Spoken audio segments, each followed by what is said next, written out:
जंगल में एक साधु उल्लू बहुत दिनों से तपस्या कर रहा था और चील ये सब कुछ काफी दिनों से देख रहा था। चील पहुंचता है टीकू के पास। मालिक, अरे ओ मालिक, अरे क्या है रे चील, क्या हो गया? इतनी सुबह सुबह हड़बड़ा कर पहुंचा है। मालिक, पहले 2 पराठे खिलाओ, फिर बताऊंगा बहुत काम की खबर। अरे सुबह सुबह चूना लगाएगा तू? अच्छा गौरी, अरे ओ गौरी। क्या है जी, क्यों बुला रहे हो सुबह सुबह? अरे चील को 2 पराठे खिला दो। हाँ, और मेरा काम ही क्या है? किसी को पराठे खिलाऊं, किसी को गोलगप्पे खिलाऊं, क्या खाएगा बता? तुझसे ही पूछ पूछ कर बना देती हूँ। पकवान बना दूं, 56 भोग बना दूं। अरे मालकिन, इतना मत बोलो कि मेरा पेट यूं ही भर जाए। मैं तो बहुत बड़े खजाने का राज लेकर आया था।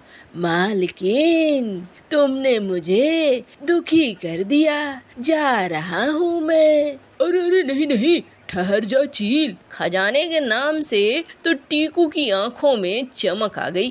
अरे गौरी, जा जल्दी से पराठे बना के ला। सुन, मेरे धंधे में बीच में ना आना, मुझे बिल्कुल पसंद ना है। ज्यादा चिक चिक ना करना, चुपचाप इसे 2 पराठे दे।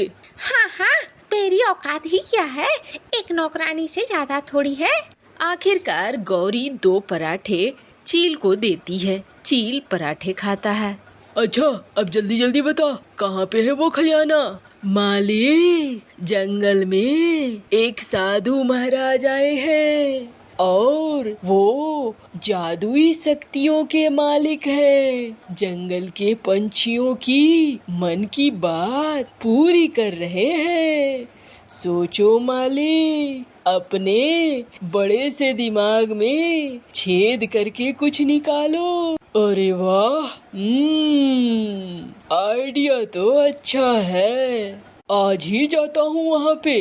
टीकू बत्तख वहाँ पहुँचता है। वहाँ पहुँचने के बाद टीकू देखता है वहाँ तो लाइन लगी हुई है। टुनटुनी चिड़िया भी है, मीनू मौसी भी है और गुन्नू कबूतर भी है, कालू कौवा भी है। अरे भिकमंगो, तुम लोगों ने यहाँ लाइन लगा कर रखी है, गांव बसा नहीं कि लुटेरे पहले आ गए। अरे ओ, मीनू नाम है मेरा, लुटेरा तो तू खुद है।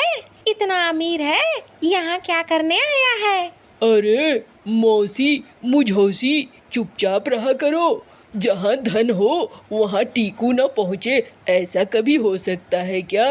अरे टीकू भैया, मीनू मौसी तो बिल्कुल ठीक कह रही है, आपको यहाँ आने की जरूरत ही नहीं है। भगवान का दिया आपके पास सब कुछ है। अरे ओ टुनटुन, टुनटुना बंद कर, ज्यादा टुनटुनी टुनटुनी टुनटुनी मत किया कर, अच्छा नहीं लगता है। छोटी है, छोटी रख जुबान अपनी।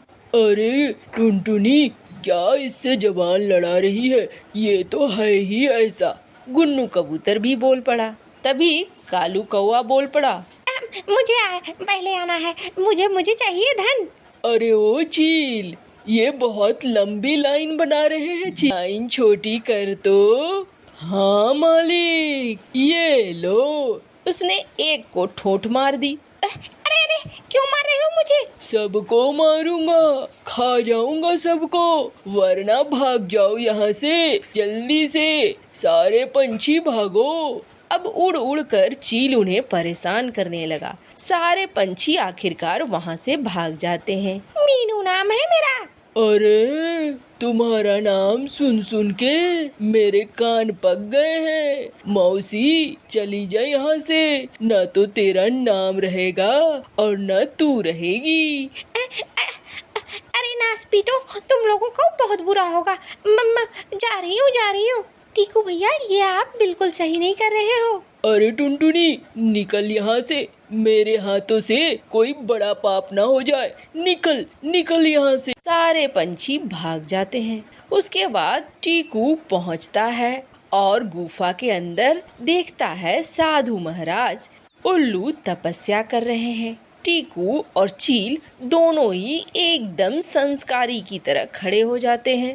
एक नंबर का संस्कारी लग रहा हूँ ना? हाँ मालिक, एकदम झक्कास। प्रणाम महाराज। उल्लू देखता है। अरे आओ बच्चा। महाराज, एक निवेदन है आपसे, बड़ी प्रार्थना है, मुझे ना नहीं कहना महाराज। अरे बिल्कुल बिल्कुल, बोलो क्या चाहिए तुम्हें। मैंने इस जंगल के सारे पंछियों को मदद की है, तुम्हारी मदद क्यों नहीं करूँगा। मुझे ना आपको खाने पे बुलाना है, आप खाना खाने हमारे घर पधारिए। ठीक है बच्चा, हम आज ही आपके घर खाने पर पहुँचेंगे। चील और टीकू वहाँ से बाहर निकलते हैं। मालिक, आपने धन मांगने की जगह उसे खाने पे क्यों बुलाया। अरे तू नहीं समझेगा, गंदा है पर धंधा है, ऐसे ही चलती है दुनिया। देख लेना आगे मैं क्या क्या करता हूँ। उल्लू साधु टीकू के घर पहुँचता है और पकवानों से ढेर सारे थालियों से सजा देता है और सारा खाना खाकर उल्लू बेहद खुश होता है। अरे वाह बच्चा, तुमने मुझे इतना सारा खाना खिलाया, मेरी आत्मा संतुष्ट हो गई है। बोलो बच्चा, तुम्हें कुछ चाहिए क्या। अरे इसका तो इंतजार मैं कब से कर रहा था, ये तो खाए जा रहा था, कुछ बोल ही नहीं रहा था। इतना ज्यादा तो मैंने कभी किसी को नहीं खिलाया। हाँ महाराज, महाराज मैं चाहता हूँ मुझे धन की कभी कमी न हो, मेरे पास धन ही धन हो। चलो तुम्हारी ये इच्छा भी हम पूरी कर देंगे। और उल्लू साधु जादुई शक्तियों से 4 दिए ला देता है। ये लो, ये 4 दिए, एक दिया जलाओगे तुम्हें एक रास्ता मिलेगा, वहाँ से तुम्हें धन की प्राप्ति होगी। फिर भी तुम्हें लगे कि धन कम है तो दूसरा दिया जलाना, वहाँ से तुम्हें दूसरा रास्ता मिलेगा, वहाँ से भी धन की प्राप्ति होगी। फिर तीसरा दिया जलाना और भूल कर भी कभी चौथा दिया न जलाना, वरना तुम अपने सर्वनाश को बुला लोगे। ठीक है, मैं ऐसा ही करूँगा। वहाँ से साधु उल्लू चला जाता है और इधर टीकू बेहद खुश हो जाता है। देखा गौरी, हमें हुआ ना फायदा। मैं जा रहा हूँ धन की तलाश में, मैं और चील, तू घर पे ही रहना और संभाल कर रखना, हम तो अब और अमीर हो जाएंगे। अजी क्यों लालच कर रहे हो, हमारे पास पहले से ही इतना धन है और लालच नहीं करना चाहिए। अरे चुप करो, तुम औरतों को तो दिमाग ही नहीं होता है। मालिक, इस बार मालकिन ठीक कह रही है, मुझे अच्छा नहीं लग रहा। मालिक तू चुप कर, तू ज्यादा दिमाग ना लगा, चल मेरे साथ। और दोनों निकलते हैं। जंगल में जाकर एक कोने में दिया जलाता है टीकू। जैसे ही दिया जलाता है एक रास्ता निकल आता है। चल चील, इसी रास्ते पे आगे बढ़ते हैं। दोनों उसी रास्ते पर आगे बढ़ते हैं तो उन्हें एक बूढ़ी चील पेड़ के नीचे रोती मिलती है। अरे बूढ़ी अम्मा, क्यों रोए जा रही हो। अरे बेटा, मेरा इस दुनिया में कोई नहीं है, मैं अब मरने वाली हूँ, हमें कौन देगा मुखाग्नि।